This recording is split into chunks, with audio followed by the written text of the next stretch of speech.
افغانستان او طالبانو ته د پاکستان شوم پلان رسوا شو. پاکستان د داعش ملاتړ ته ملا تړلې. پاتې معلومات هم دې ویډیو کې وګورئ او چینل هم سابسکرایب کړئ. امریکایي بنسټ وایي افغانستان کې 4000 داعشیان فعال او د بې ثباتۍ اصلي سرچینه پاکستان ده. د امریکا متحده ایالاتو د کنګرې اړوندې یوې څیړنیزې ادارې په افغانستان کې د داعش ډلې د فعالیتونو په اړه په تازه څیړنه کې په ضمني توګه پاکستان له دغې ډلې څخه په ملاتړ تورن کړی دی.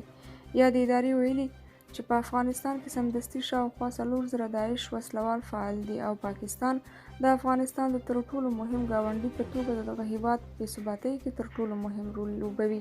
دا په داسې حال کې ده چې شنونکي په کابل کې د پاکستان پر سفارت د تېرې جمعې ورځې د برید تر شا د داعش ډلې مسؤلیت منلو ته د شک په سترګه ګوري.